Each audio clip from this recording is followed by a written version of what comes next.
I gifted my parents a $425,000 seaside mansion for their 50th anniversary.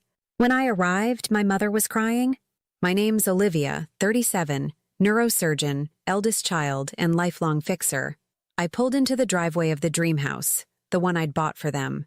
I was holding a chocolate cake for their 50th anniversary. I was smiling. I felt good. I had finally given them peace, a $425,000 sanctuary. Then I walked inside. The smell of stale beer and fast food hit me first. The front door was wide open. I saw my mother in the kitchen, her back to me, her shoulders shaking. She was crying. My father was sitting in a hard chair, trembling, looking small and terrified. My sister's laugh echoed from the hallway. Then my brother-in-law, Kyle, saw my dad. He pointed a finger and shouted, "This is my house! Get out!" My sister laughed again. The whole house went silent when I stepped out of the shadow of the hallway. That day, I learned that kindness without boundaries is just another kind of weakness. Before I tell you how everything flipped, like and subscribe. Drop a comment. Where are you watching from? I learned to read adult silence before I learned to read chapter books. My childhood was spent in a small, cramped apartment where the walls were thin and the money was thinner. The smell of our apartment was a mix of boiled potatoes and my mother's anxiety. I grew up translating adult panic. Rent's late. That was my mother, Ruth, her voice a low hum of fear at the kitchen table. She would be shuffling envelopes. The white ones were fine. The ones with red lettering were the enemy. She would move them from one pile to another, as if shuffling them would change the numbers inside. We'll figure it out. That was my father, Sam. His voice always too loud, too cheerful when things were bad. It was a fake, brittle happiness that meant he was terrified. He worked in construction, and his body was always tired. But his voice was the most tired thing about him. "We'll figure it out" was his prayer. It was his curse. It meant, "I have no idea what to do. Don't tell your father." That was my mother again, pulling me aside after a phone call with the electric company. Her eyes would be red. "Just be quiet tonight. Play in your room. Don't ask for anything." I became the family barometer. I knew what kind of night it would be by the sound of my father's key in the lock. A heavy-footed stomp meant he'd lost a bid. A long, slow turn meant he was just tired. A jiggle and a curse meant he'd been drinking. At 10 years old, I was the one saying, "It'll be fine, Mom." I was the one who would find her crying over the grocery receipts, her shoulders shaking. I would rub her back. "It's okay. I'm not very hungry anyway." It was a lie. I was always hungry. But her anxiety was louder than my hunger. I wasn't a child. I was a tiny, stressed-out manager. I started checking the mail before my parents got home. I would take the red-stamped envelopes and hide them under my mattress. I thought, if they didn't see the bills, the panic wouldn't start. I thought I could protect them. It never worked. The phone calls would start. The power would go out. And my mother would cry. I don't know what happened. I would just sit in my room, in the dark, and promise myself, never. I will never live like this. My sister, Julia, was 2 years younger. She had a different strategy. She created noise. She was the screamer, the artist, the one who felt things deeply. While I was learning to be invisible and useful, Julia learned to be loud and demanding. And it worked. Our parents, exhausted by the baseline anxiety of just existing, would give in to her just to have a moment of quiet. I remember my 12th birthday. I had asked for a specific science kit. I wanted it more than anything. I knew money was tight. I heard them whispering. "We can't, Sam." I know. We'll figure it out." The day of my birthday, Julia threw a screaming tantrum because her shoes were ugly. She wanted new ones. The ones all her friends had. She cried for 3 hours. She said she would die if she had to go to school in those shoes. My parents caved. My father's face was gray as he handed her the money. I got no present. Just a small cake. "You understand, Olivia," my mother whispered to me, her hand gripping my shoulder. "You're the strong one." "She's fragile." I learned my lesson. My needs did not matter. My performance did. Julia learned her lesson too. Her feelings were a weapon that always got her what she wanted. So I studied. I studied until my eyes burned. I studied when my friends were at parties. I studied when Julia was having another major life crisis in the next room, slamming doors because her first boyfriend broke up with her. I put myself through school on scholarships and brutal back-to-back jobs. I served tables. I cleaned labs. I didn't sleep for most of my 20s. I didn't just want success. I needed stability like it was oxygen. I became a neurosurgeon. I specialized in fixing the most complicated, delicate things in the world. My life was sterile, controlled, and quiet. My apartment was all glass and white walls. I had a bank account that didn't make my heart stop. I had silence. But you can't fix your own past. I would call home. They were still in the same apartment. The same thin walls. The same smell of old potatoes. My father's health was failing. His cough was deep and wet. My mother's voice was still small, still full of worry. They were approaching their 50th anniversary, and they had nothing. Nothing to show for a lifetime of hard work except debt, anxiety, and 2 daughters, one who escaped and one who just kept taking. I went to visit them a few months before the anniversary. My mother was trying to hide a new set of envelopes. This time, they were from a pharmacy. My dad's heart medication. Mom, what's this? It's nothing, dear. The copay just went up. We'll figure it out. That phrase. We'll figure it out. It hit me like a physical blow. They were in their late 60s, and they were still living on the edge of a cliff. They had spent 50 years figuring it out. They deserved to rest. That was the moment I decided. It wasn't just a gift. It was an extraction. I was going to extract them from that life of fear. I was going to give them one place on earth that was solid. I wanted to give them something that couldn't collapse. Something that couldn't be taken away by a bad month or a late check. A place that smelled like salt and safety. It took me 6 months of secret, obsessive searching. I didn't want a mansion. I wasn't trying to show off. I was trying to build a fortress. A fortress of peace. I finally found it. A small blue house by the sea in a quiet community in Maine. It was $425,000. It wasn't big. It wasn't grand. It had 2 bedrooms, a small kitchen, and a big wooden deck. But it was peaceful. It had a porch for my father to sit on. It had a kitchen with a big window over the sink for my mother, so she could look at something other than a brick wall. It had a spare room for me, for when I visited. It was a home where they could finally, after 50 long years, just breathe. I paid for it in cash. I put the deed in their names. I wanted them to own, completely and totally, one solid thing on this earth. I wanted them to be safe. I thought I had finally fixed the one problem I couldn't fix with my hands. I thought I had finally made them safe. I was so wrong. I bought the house quietly. I closed on a Tuesday while I was supposed to be at a medical conference in Boston. I rented a car and drove the 2 hours up the coast. The drive itself felt like the first clean breath I'd taken in years. It wasn't the manic relief of passing an exam or the adrenaline of a successful surgery. It was a deep, quiet, solid feeling. I was finally fixing the original wound. I spent 3 days there alone before I told them. The house was empty. It echoed. The previous owners had left it clean, but it had no life. I was going to fill it with peace. I didn't just buy the house. I prepared it. I wanted them to walk in and not have to do a single thing. Not to worry. Not to lift a finger. I hired painters to color the walls a soft, creamy white. I hired a cleaning crew to make the old hardwood floors shine until they looked like honey. Then I went shopping. This was the part I had dreamed about. I went to a real furniture store. Not the flat-pack places of my college years. I bought a big, soft sofa, the color of oatmeal. I sat on 10 different ones until I found the one that was perfect for napping. I bought a sturdy recliner for my father, one with good back support. I bought a solid wood kitchen table. I went to 3 different grocery stores. At the first one, I bought the basics. Milk, eggs, bread, butter, cheese. At the second, the fancy one, I bought the luxuries. The expensive orange juice my mother always looked at but never bought. The good coffee my father loved, the kind that smelled like chocolate. I bought a bottle of the nice wine Mom only drank at weddings. I bought olive oil in a dark green bottle. I bought pasta in strange, beautiful shapes. At the third, a local farm stand. I bought fresh apples and potatoes and onions. I stocked the pantry. I filled it with pasta, soup, and baking supplies for my mother. Flour, sugar, vanilla. I imagined her baking cookies, the house smelling like something sweet instead of old worry. I stocked the medicine cabinet. I bought bandages, aspirin, cough drops, and a 3-month supply of my dad's heart medication. I wanted him to see a full bottle, not a half-empty one. I bought new sheets, thick towels, and 2 plush bathrobes. I bought a coffee maker. I bought a new kettle. I set up all the utilities. The electric, the water, the gas, the internet. I paid all of them. A year in advance. I paid the property taxes. 5 years in advance. There would be no envelopes. No late notices. No panic.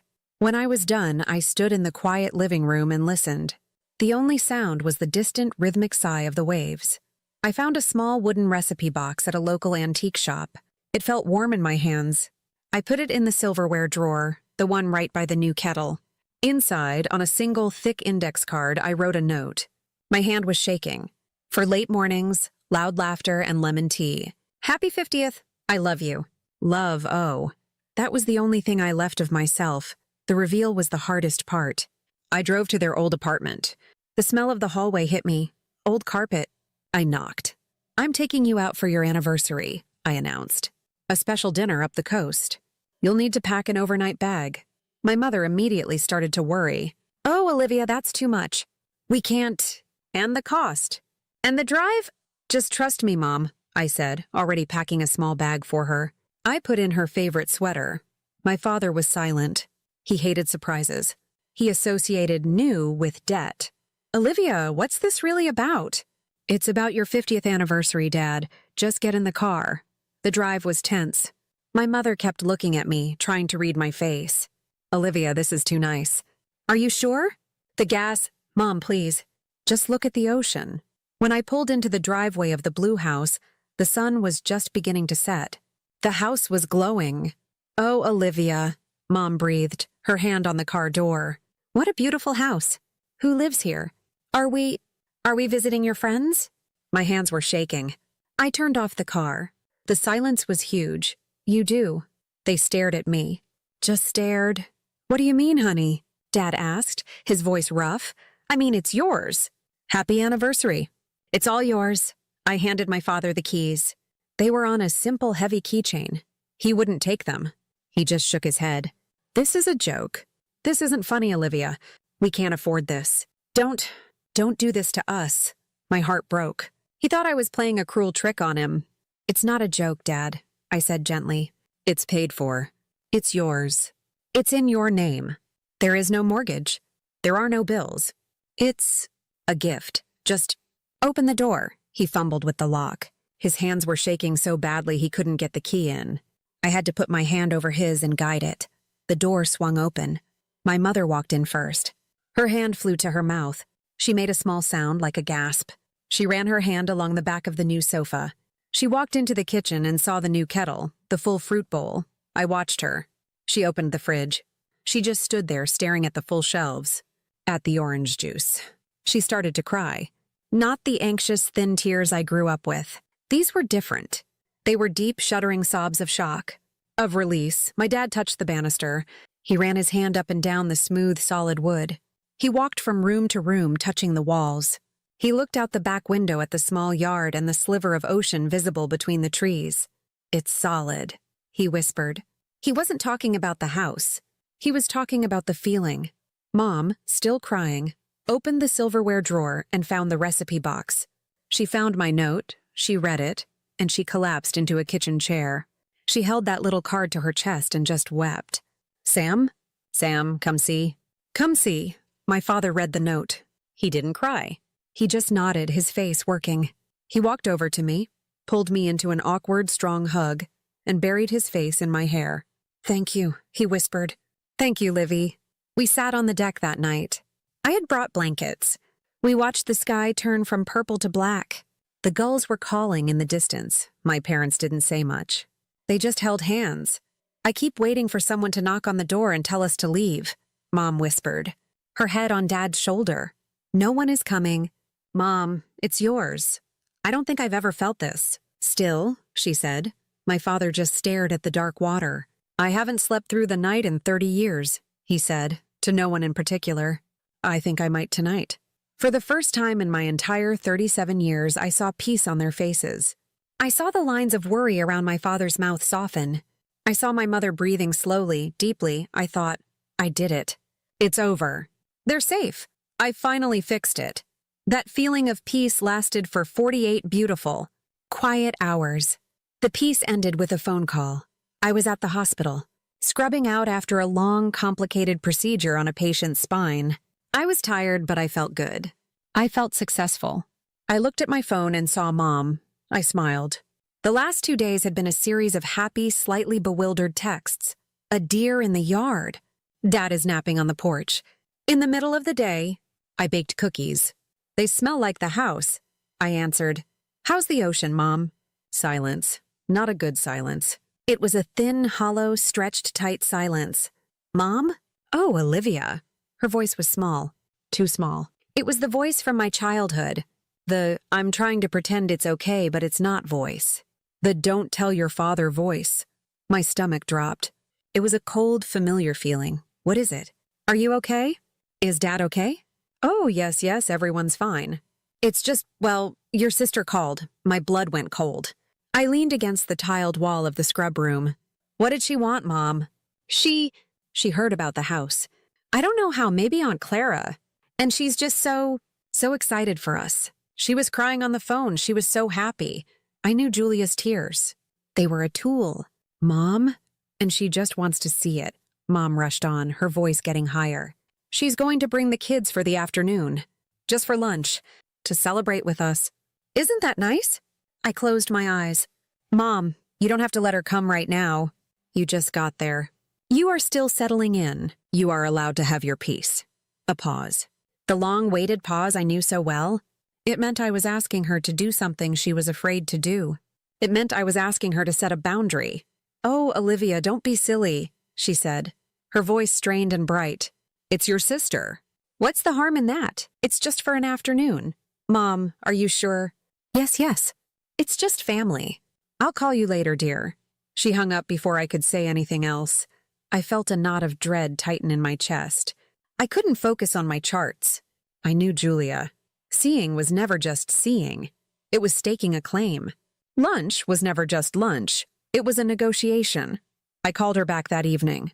No answer. I called my dad. He answered, but his voice was strained. Dad? Is everything okay? Did Julia come? She's here, Olivia, he said. I could hear Julia in the background. She was laughing, a loud, shrieking laugh. I heard Kyle's voice, a low rumble. Kyle's with her? I asked, my grip tightening on the phone. Yes, they decided to stay for dinner. They brought steaks. It was nice. He didn't sound like it was nice. Where are they now? Julia is giving the kids a bath in your mother's tub. The big one. I heard Kyle in the background. Hey, Sam. Where's the good whiskey? Don't hide the good stuff. I have to go, Olivia. The line went dead. He hung up on me. The next morning, I woke up to a text message. It was from Mom. It must have been sent very early. Just letting you know Julia and Kyle stayed the night. The kids just love the beach so much. And it was too late to drive back. They're helping us unpack. See you soon. My hands were shaking. Helping us unpack? I had unpacked everything. There was nothing to unpack. I called immediately. Mom answered on the fourth ring. She was whispering. I can't talk, she hissed. Mom, what is going on? I could hear the TV, a loud cartoon. Kyle's asleep. On the new sofa. Julia and the kids are in your room. The guest room. They stayed? Mom, this is not okay. You need to tell them to leave. That is your house. I will. Don't you worry. It's fine. We're fine. Julia's she's just having a hard time. Kyle's job. What about Kyle's job? He lost it. They're just stressed, Olivia. They just need a few days. A few days by the ocean. It's not a big deal. A few days. I knew what a few days meant. It was the same as just for lunch. I'm coming, I said. No. Olivia, don't make trouble. I'm coming. I left the hospital. I told my service I had a family emergency. It was the truest thing I'd ever said. I drove. I was so angry. My vision was blurry at the edges. And then I did the stupidest thing. I stopped at a bakery. I bought a chocolate cake. I bought a bottle of sparkling cider. Why? Because I'm a fixer. Because even then I was trying to make it okay. I was trying to pretend this was just a normal family visit. I thought, if I show up happy, if I bring a gift, they'll be nice. They'll see we're all family. We can talk about this. I can manage this. I was a 37-year-old neurosurgeon, and I was still that 10-year-old girl, hiding the bills, trying to manage my family's emotions. I pulled into the driveway. It wasn't a home. It was an occupation. The small, neat lawn was gone. It was littered with plastic toys, wet towels, and an inflatable pool noodle draped over the porch railing. 2 empty beer cans sat on the steps. The front door was wide open. It was slamming against the doorframe in the sea breeze. The smell hit me first. I was still holding the stupid cake. It wasn't the clean, salty air and new paint smell from 3 days ago. It was stale beer, cold fast food grease, and the faint, sour smell of a wet dog. I walked inside. The beautiful new rug in the entryway was covered in muddy footprints and sand. Suitcases and duffel bags were exploded all over the living room, their contents spilling out. The TV was blasting. The kids were jumping on the new oatmeal-colored sofa, the one Kyle had slept on with their shoes on. They were eating bright orange chips and wiping their hands on the cushions. A dog I'd never seen before, a big, shaggy, wet thing, was asleep on the new recliner. My father's chair. I saw my sister Julia. She was on the other sofa, her feet, in dirty sneakers, up on the new coffee table. She was scrolling through her phone. She didn't look up. Then I heard Kyle. He was in the kitchen. He was on the phone. "Yeah, man, it's sick. Right on the water. My wife's parents. Well, her sister, really. Just gave it to them. We're set for the whole summer." Then I saw my parents. My mother was in the kitchen. She had her back to me. She was standing at the sink, the one with the beautiful window. She was gripping a dish towel. Just gripping it, her knuckles white. She was a statue. She was pretending she wasn't there. My father was sitting on a hard kitchen chair that had been dragged into the living room near the blasting TV. He was small.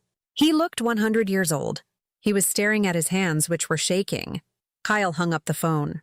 He saw me. He was holding a beer. He was wearing the new plush bathrobe I had bought for my dad. He didn't look guilty. He looked annoyed. "Oh, look," he said, not smiling. "The money train has arrived. Relax, Olivia. We're just settling in." Julia finally looked up from her phone. "It's a family home, right?" she said, her voice bored. "Family's supposed to share." That's when I heard my father's voice. It was so quiet I almost missed it. I don't think this is what Olivia wanted." Kyle laughed. A short, ugly sound. He turned to my dad. "This is my house," he said, jabbing a finger. "Our house, family. Get out if you don't like it." My sister laughed. A little titter from behind her phone. I set the cake down on the counter. The house went completely silent. To understand Julia, you have to understand our family. I'm standing in this ruined, occupied house, but I'm seeing my entire childhood. I was the responsible one. Julia was the fragile one. When we were kids, I was praised for being quiet, for getting good grades, for not causing trouble, for understanding. My understanding was just me swallowing my own needs. Julia was coddled for being loud, for being sensitive, for feeling things so deeply. Her feelings were just tantrums. My parents, exhausted by life, just took the path of least resistance. When Julia threw a fit because she wanted the more expensive cereal, she got it. It was just easier than listening to her scream. When I quietly ate my oatmeal, I was praised for being a good girl. This was the rule. I was responsible for my actions, and I was also responsible for Julia's actions. I remember when I was 12, Julia, who was 10, broke a neighbor's window with a baseball. She ran and hid. When the neighbor came over yelling, my parents looked at me. "Olivia, you were outside. You should have been watching her." Julia was too fragile to be yelled at. I was the one who had to apologize. I was the one who had to do chores for that neighbor for 2 months to pay for the window. Julia never said thank you. She just expected it. As we got older, this dynamic hardened into fact. I went to med school. Julia went to art school, dropped out after a semester, met Kyle, and declared herself a freelance artist and dreamer. Her rough patch started when she was 20 and never, ever ended. I became the family's financial shock absorber. Every time she fell, I paid the landing fee. I was in my residency. I was working 100-hour weeks. I was living on hospital cafeteria food and stale coffee. I was drowning in student debt. I was, for the first time, as poor as my parents had been. Julia called me crying. "Leo needs braces," she wailed. Leo was her oldest. The kids at school are making fun of him. They call him Snaggletooth. It's ruining his self-esteem, Olivia. "He cries every night. Julia, I can't," I told her, my head aching. I'm really tight right now. I have nothing. Oh, right. Tight, she scoffed, the tears vanishing instantly. I forgot. You the big shot doctor. It's just 4,000, Olivia. It's for your nephew. Don't you love him? I guess you don't. The guilt? It was a physical thing. It felt like choking. She was right. I was a doctor. I had a future. She had nothing. It was my responsibility. I drained my small emergency savings account, the one I kept in case my car broke down. I sent her the money. You're a lifesaver, Liv, she texted. 2 weeks later, I was scrolling through Facebook. She had posted a new album. Miami Fun. It was her and Kyle drinking on a beach, laughing. The photos were date-stamped. She had taken the trip before she called me about the braces. She had run out of money on vacation and then called me to fix it, using her son's teeth as a weapon. When I confronted her, she wasn't even sorry. My mental health is important, Olivia. I needed that break. You wouldn't understand. You just work all the time. That was just the beginning. 2 years ago, I got a 3 a.m. call. It was Julia, hysterical. Olivia, you have to help. We're getting evicted. The landlord is a monster. He's throwing the kids on the street. Today, right now. I was on call. I was exhausted. Julia, what happened? You were fine last week? I just sent you money for your car. Kyle lost his job. It wasn't his fault. His boss is jealous of him. They're all against him. We have nowhere to go. The kids are crying, the panic in her voice. It sounded just like my mother's. It was my trigger. We'll figure it out. I wired her $6,000. It was my bonus. The money I was saving for a down payment. It was for a new deposit and first month's rent. I found out later from my dad that Kyle hadn't been fired. He quit. He couldn't handle the negative energy of the office. He'd been unemployed for a month before Julia called me. They had just waited. They waited until the last possible second, until it was an emergency, because they knew I couldn't say no to an emergency. My $6,000 wasn't for a crisis. It was a consequence. And I had erased it. I wasn't a sister. I was a utility. I was a resource. I looked at my Venmo history once. It was a long, scrolling diary of my guilt and their entitlement. Julia electric bill. Kyle job suit. He needed a new suit for an interview. He didn't get the job. He kept the suit and billed me for it. Leo field trip. Julia couldn't afford it. She'd just gotten a $300 haircut and posted a selfie. Treating myself. Julia, car broke. Julia, groceries. Julia's again. Julia, please, it's an emergency. For years, I told myself I was helping. I thought my generosity could somehow sand down the chaos in her life.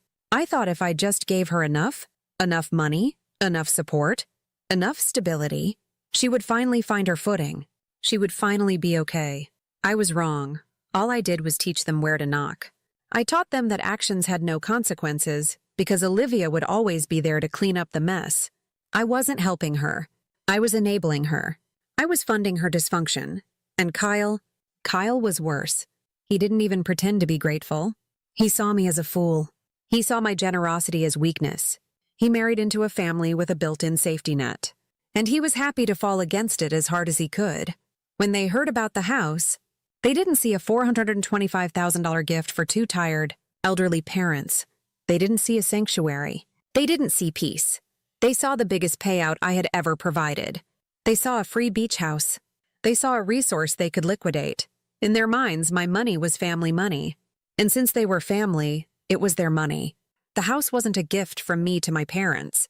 It was an asset that belonged to the system, and I was just the idiot who paid for it. Looking at Kyle, wearing my father's robe in a house I bought, I finally understood. My generosity hadn't taught them kindness. It had taught them greed. I had spent my entire life trying to fix my family. I bought a house to fix their anxiety, but I was the one who built the road that led Julia and Kyle straight to its front door. I was the one who taught them to knock, and I was the one who had, until this very second, always answered. This wasn't an intrusion. This was an invoice. This was the bill for my entire life of helping, and it was finally due. The thud of the cake box on the clean kitchen counter was the loudest sound in the world. My sister's snicker died in her throat. Kyle's mouth snapped shut. The cartoon on the TV was still babbling, but the kids, sensing the change, went still and quiet. Even the dog on my father's chair lifted its head, whining. My mother flinched. My father's head came up, his eyes meeting mine. In them, I saw a lifetime of shame. I looked at Kyle, still wearing my father's robe. I looked at Julia, her dirty sneakers still propped up on the new coffee table. "Everyone to the living room," I said. My voice was not loud. It was not shaking. It was the same voice I use when I tell a nurse to hand me a specific instrument. It was a voice that does not expect to be questioned. Julia, out of sheer reflex, started to protest. "We're in the living room, Olivia." "God, don't be so—" "Get your feet off the table," I said. "And tell your husband to take off my father's bathrobe." Kyle bristled. "Hey now." "I was just cold." "Now," I said. The children were already cowering. The older one, Leo, slid off the sofa and stood by the wall, his eyes wide. He knew children always know. Julia, for the first time, looked uncertain. She slowly swung her legs off the table. Kyle looked at her, then at me. He let out a puff of angry air, but went into the hallway. I heard him rustling his things. My mother was still a statue at the sink. "Mom, Dad, please come and sit down." My father stood up from the hard kitchen chair. He looked like an old man. He walked over to my mother and gently took her arm. He led her to the sofa. They sat down, side by side, their hands clutched together. Kyle came back, now in his own stained sweatpants and a t-shirt. He and Julia stood near the armchair, a united front of resentment. They looked like teenagers caught at a party. I walked to the briefcase I had left by the door. I hadn't even realized I'd brought it in. It was my work bag. I placed it on the coffee table next to the greasy chip crumbs. I clicked the latches open. "I am so glad you're both here," I said, my voice calm. "It saves me a lot of trouble. You've brought all your things in. You're helping. You've made it clear you plan to stay. It's a family home," Kyle said, his confidence returning. We're family. We're here to help."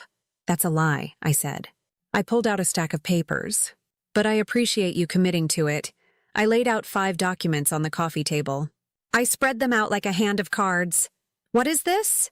Julia asked, her voice high. Are you trying to sue us?" "This," I said, tapping the first paper, "is the deed to this house.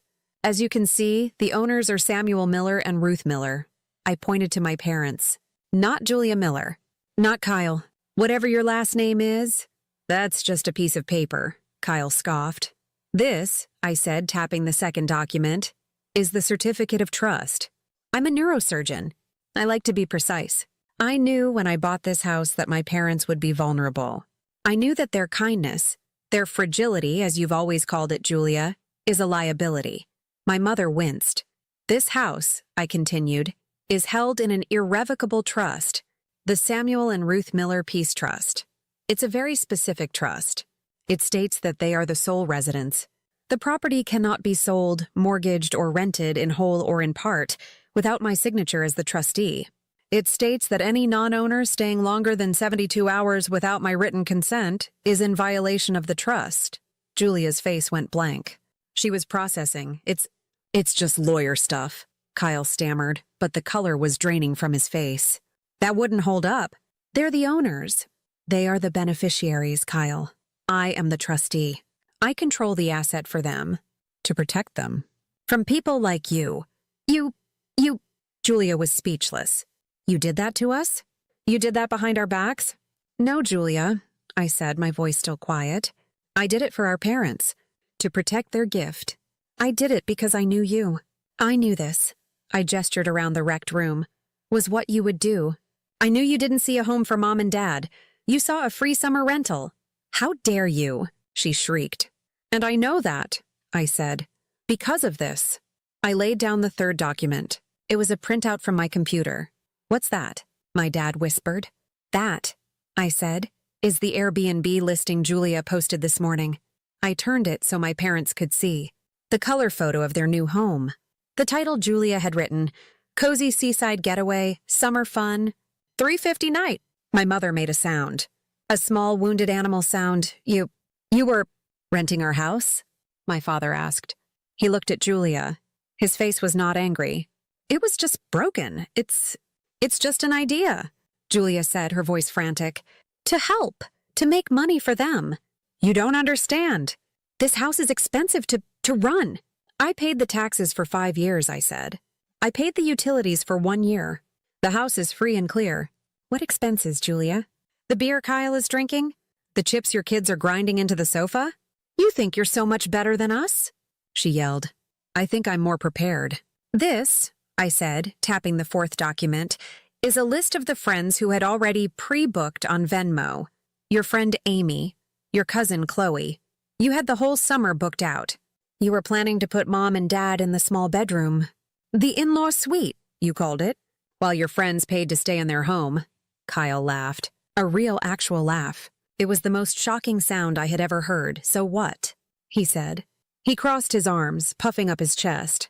It's a smart idea. It's family money. We're family.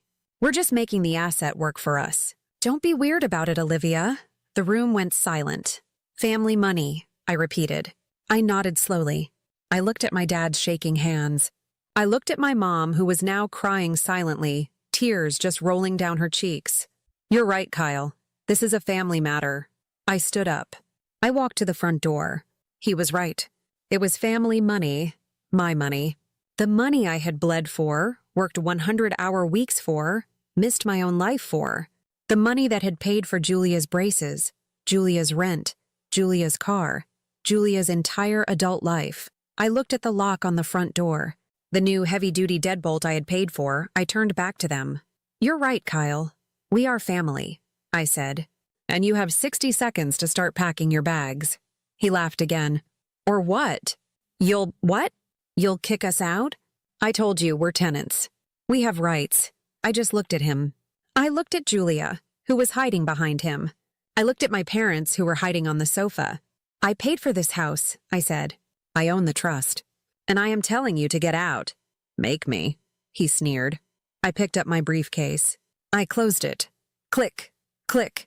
I looked him dead in the eye. You don't get a key. The air in the room was so thick I could barely breathe. Kyle was still sneering. He thought he had won. He thought I was all talk, just like I had always been. All my life I had been the checkbook, the one who caved, the one who paid for the braces, the rent, the emergencies. I was the fixer, the enabler. He thought I was weak. Julia saw his confidence and her own returned. She stepped out from behind him. She tried sugar first. It was always her first move. Liv, come on, she said, her voice dripping with fake concern. She even took a step toward me. Don't be like this. We're helping, Olivia. Mom and Dad, they can't manage this big place all by themselves. We were just setting up an income stream for them, so they wouldn't have to ask you for everything. The audacity of it.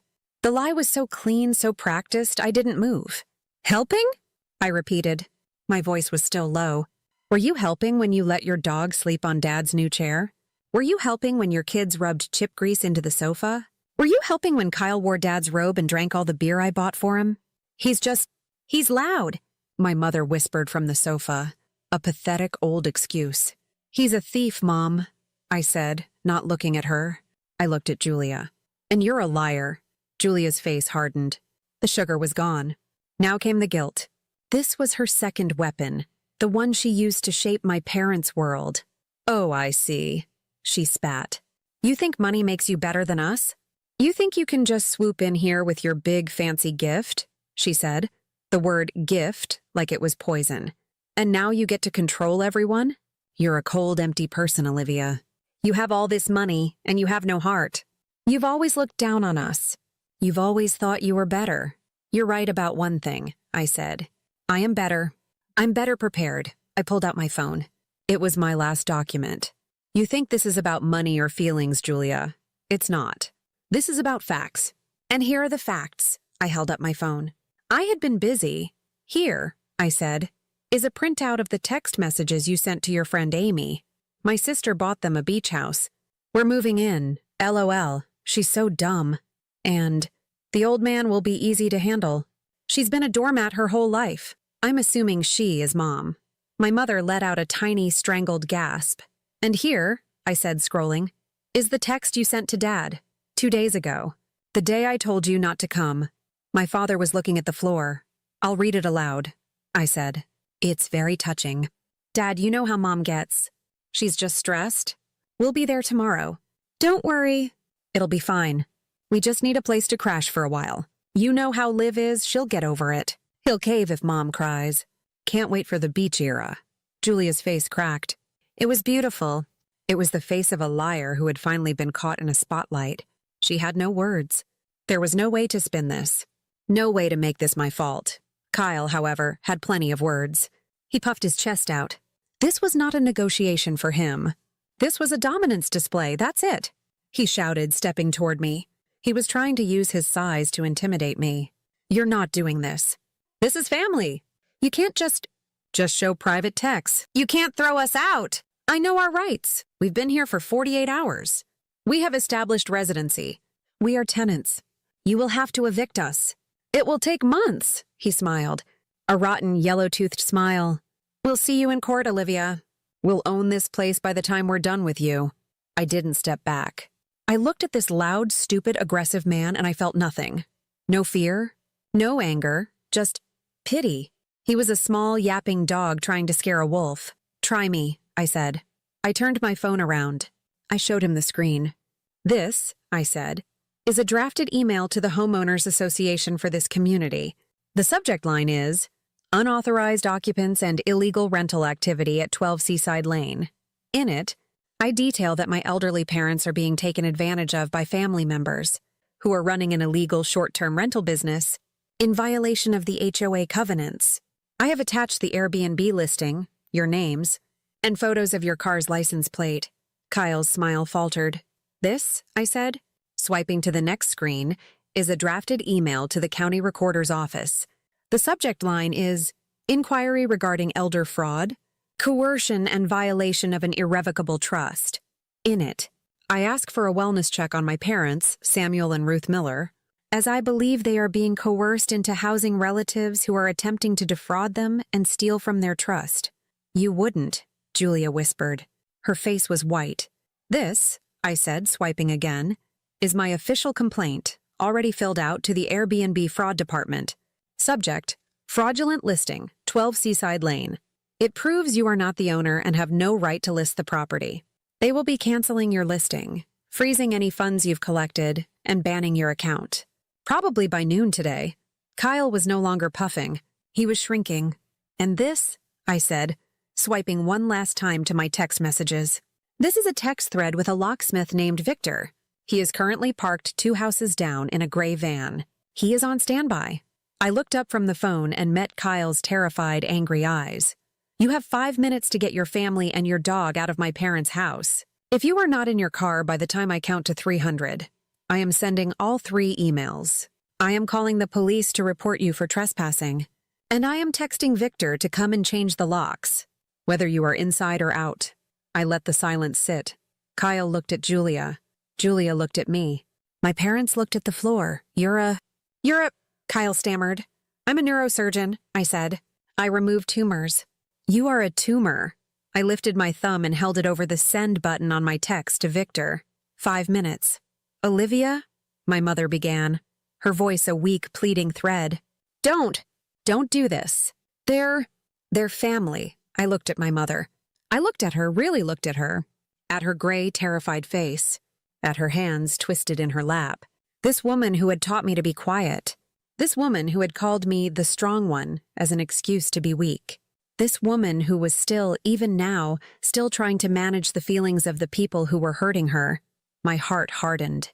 Not into cruelty, but into clarity. I was not just protecting the house. I was protecting them from themselves. Julia saw her opening. Yeah, Mom, tell her. Tell her she can't do this to us. My mother looked at Julia. She looked at Kyle. She looked at the muddy floor, the chip crumbs, the broken dream of her peaceful house. Then, she looked at me. Her eyes were full of tears. But for the first time in my life, they weren't tears of fear. They were tears of something else. Surrender. She took a slow, rattling breath. Do what you need to, she whispered. It was the quietest word in the room, but it was the loudest sound I had ever heard. It was permission. It was the key. It was the yes I had been waiting for my entire life. I pressed send. The whoosh of the text message sending was a definitive, final sound. A small blue bubble appeared on my screen. On my way. ETA 2 minutes. The spell was broken. Julia's reaction was not anger. It was a complete childlike collapse. She didn't just cry. She wailed. It was the same tantrum she'd thrown as a 10-year-old, demanding new shoes. A high-pitched, performative shriek of disbelief and victimhood. "You're ruining my life," she screamed, sinking to her knees on the muddy rug. "We have nowhere to go. You're throwing children out on the street. My kids, you're a monster, Olivia. A monster. I hate you. I hate you." Kyle's reaction was pure, impotent rage. "You'll be hearing from my lawyer," he shouted, his face purple. "This is illegal. This is an illegal eviction. You can't you can't." He was pacing, grabbing his phone, then putting it down. He was a trapped animal, all bluster with no actual plan. He had no lawyer. He had no rights. He just had his own echo. Through the window, I saw the gray van pull up. A man got out. He was not a big guy. He was just a man with a large metal toolbox. He was calm, professional. He'd seen this before. He walked up the steps and nodded at me through the open door. "Ma'am, you called for a rekey?" "Yes, Victor. Thank you for coming. I need every lock on this house changed, including the sliding glass door in the garage." Victor nodded. "Got it." He set his toolbox down on the porch and got to work. He completely and totally ignored Kyle, who was yelling in his face. He ignored Julia, who was sobbing on the floor. He just started whistling, a low, tuneless sound as he unfastified the front deadbolt. That sound, the whir of his electric screwdriver, was the starting pistol. The packing began. It was not quiet. It was not dignified. It was the ugly, messy excision I knew it had to be. The kids, who had been frozen, finally broke. The younger one, seeing his mother on the floor, started screaming too. The older one, Leo, the one I paid for braces for, just stood by the wall. His face was pale. He was watching his parents. He was ashamed. He didn't cry. He just turned, walked silently to my room, the guest room, and started putting his clothes in a backpack. He didn't throw things. He just packed. My heart broke for him, but I knew. This was the only way. Julia, seeing Victor at the door, finally scrambled up. "You can't do this!" she screamed at him. Victor didn't even look at her. "Ma'am, I'm just here to do my job. You're gonna want to stand back." Julia's packing was a performance of destruction. She ran into the kitchen and started grabbing the food I had bought. "We're taking this. You owe us this." She threw the expensive coffee, the pasta, the wine into a cardboard box. She grabbed the new kettle and shoved it in too. "You can have it," I said. "It's just stuff." This made her angrier. She wanted me to fight. I wouldn't. She ran to the linen closet. She took the new fluffy towels I had bought for Mom. She threw them on the wet, muddy floor of the entryway. "Whoops," she sneered. Kyle was just carrying suitcases. He was sullen, silent, defeated. He grabbed their duffel bags, throwing them out onto the front lawn. The dog was barking, running in and out of the house, adding to the absolute chaos. "You'll never see us again." Julia shrieked at me, her face blotchy and red. "You'll never see your nephews again. I hope you're happy. I hope you're happy alone in your empty house with your money." "I am happy to be alone," I said. My mother was still on the sofa, crying silently into her hands. My father had not moved. He just sat there, his face gray, watching the destruction, watching his other daughter tear the house apart. It took 3 hours. 3 full hours of screaming, crying, and the thud of bags being thrown. Victor worked his way around the house, a quiet whirlwind of efficiency. The click of an old tumbler falling, the whir of the drill, the solid final thunk of a new deadbolt sliding into place. Kyle tried one last jab as he carried the last box out. He stopped at the door and looked at my parents. "Your parents are going to be all alone. I hope you're happy, Olivia. You just destroyed your own family." "No," I said, holding the door open for him. "I just saved it." He spat on the porch, grabbed the dog's leash, and hauled his screaming kid to the car.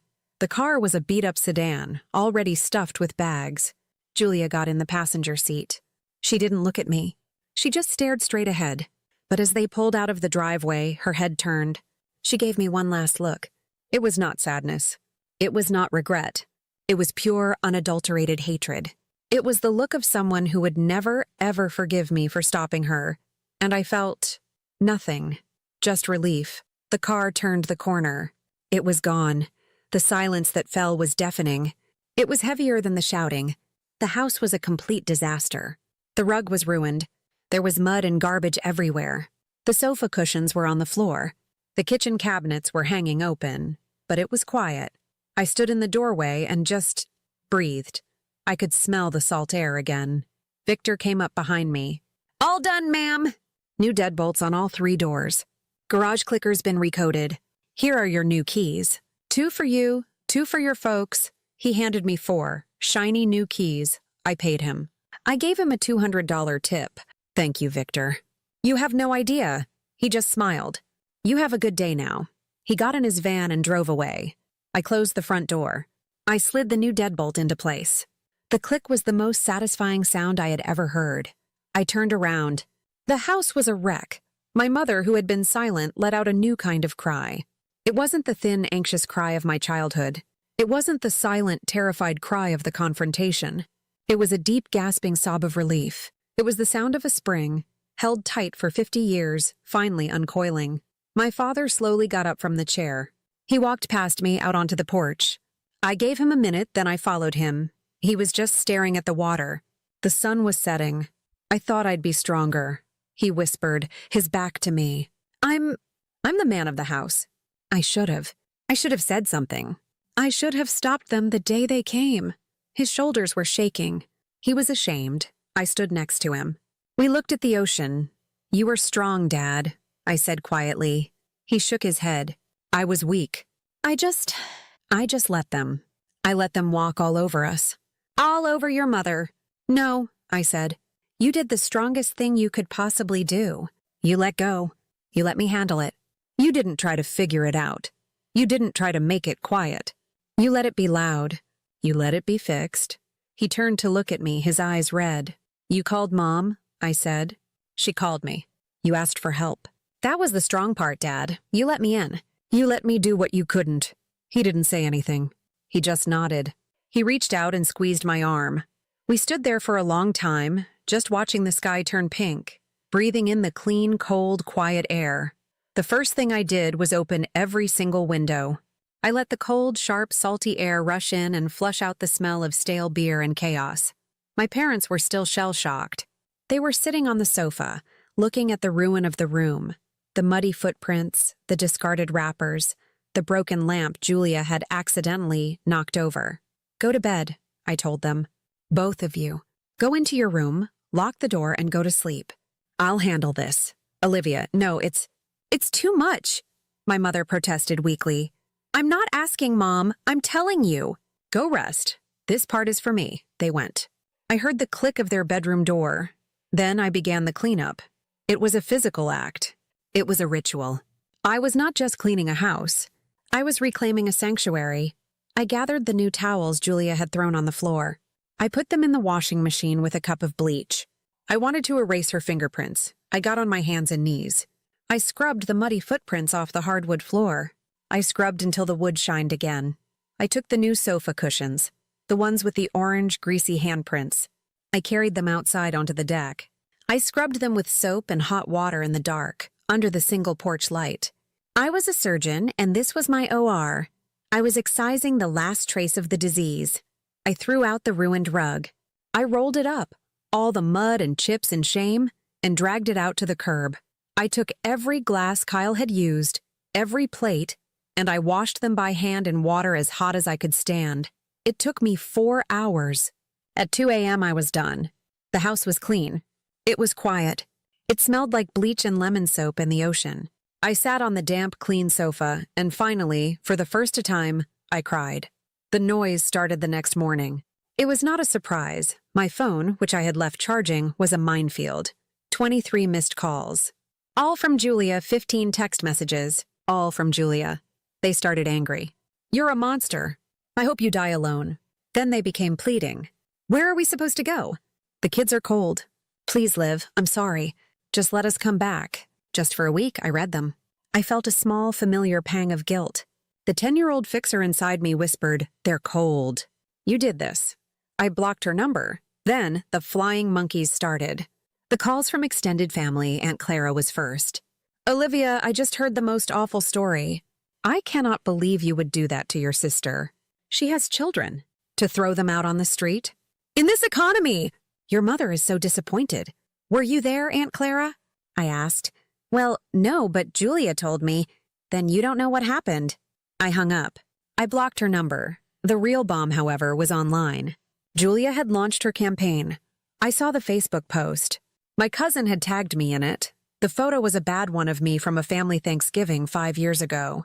I was holding a glass of wine and I was caught mid-blink. I looked arrogant and drunk. The caption was a masterpiece of manipulation. "This is my successful sister, the neurosurgeon, Dr. Olivia Miller." She used my title. Of course she did. Yesterday, she came to the new house she gifted our parents and threw me, my husband, and my 2 small children out on the street. Why? Because we wanted to visit our parents. We have nowhere to go. We are currently sleeping in our car. I guess this is what happens when money makes you cruel and empty inside. Please pray for us. Family betrayal. When money makes you cruel, homeless, it had over 200 comments. That is monstrous. I'm so sorry. Dr. Olivia Miller, you should be ashamed of yourself. This isn't how we were raised. Your mother and father are good people. Call your sister and apologize, Olivia. I'm sending you $50, Julia. Stay strong. She was already funding her next grift. I read the comments. I saw the rage from strangers. I saw the disappointment from family members who only heard her side. I logged out. I did not reply. I did not defend myself. I would not feed it. Later that day, I got an email. It was from Kyle. The subject line was, "Official cease and desist." It was written in bright red 24-point Comic Sans. "You are hereby ordered to cease and desist all actions against my family. We will be pursuing legal action for damages of emotional distress, illegal eviction, and theft of property. You owe us compensation. You have 24 hours to remit payment, or we will see you in court." It was the most pathetic, laughable thing I had ever seen. I deleted it. I marked his email as spam. I turned off my phone. The noise was outside. It couldn't get in. I spent the next week securing the house. I wasn't just cleaning. I was building. I called a security company. A nice, professional young man came and installed 2 small, discreet cameras. One pointing at the driveway, one at the back deck. Just for my parents' peace of mind, I told him. I sat with my dad and programmed the new security code for the door. "What do you want it to be, Dad?" I don't know, Livy. You pick. How about your birthday? He smiled. A small, real smile. I can remember that. I went to a local gift shop. I bought a new, beautiful, simple wooden sign. I hung it by the front door myself. It said, "Welcome home, Sam and Ruth." And then the real change began. It was slow. It was awkward. My mother, who had spent the first day just sleeping, woke up and came into the clean kitchen. She looked at the empty space where the kettle had been. She took my kettle, she whispered. "I'll buy you a new one, Mom," I said. "No," she said. Her voice was firm. "I'll buy one. I'm going to go for a walk, into town. I'll buy one myself," she went. She was gone for an hour. She came back with a new kettle and a bag of flour. That afternoon, the house started to smell like cinnamon and vanilla. She was baking. She was baking the sadness out, she said. My father started fixing things. He found a squeaky hinge on the bathroom door and he oiled it. He straightened the picture frame Julia had knocked crooked. He sat on the porch in his chair and started reading a book. He wasn't fixing things that were broken. He was tending to his home. He was taking ownership. His hands weren't shaking. We sat on the porch. We drank tea. We didn't talk about Julia. We didn't talk about the Facebook post or the screaming or the locks. We talked about the tides. We talked about the book my dad was reading. We talked about a new recipe my mom wanted to try. The noise outside the walls, the texts I wasn't reading, the Facebook posts I wasn't seeing, grew smaller each day. Inside, the peace took up space again. It was a new peace. It was stronger than the first one. The first piece was just a gift. This one, we had earned. This one had boundaries. This one had new locks on the doors. A month later, I drove up for the weekend. I didn't call first. I just came. I stood outside the house at night. I didn't go in. Not right away. Through the window, I saw them. The new lamp I had bought was on. My father was in his chair, the one the dog had been on. He was reading, his feet up. My mom was at the kitchen table doing a puzzle. The house was quiet. It was lit from within. It smelled like the ocean, no shouting, no fear. No debt, just breathing. People online still said I ruined my family. My Aunt Clara still won't speak to me.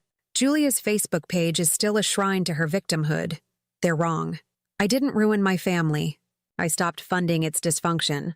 Love isn't saying yes to chaos. Love isn't paying for another emergency. Love isn't being a doormat. It's protecting peace, even if that means locking the door. Because real love is a house with good light, quiet laughter, and boundaries that hold. If you've ever had to protect peace from family chaos, hit like, subscribe, and share your story below.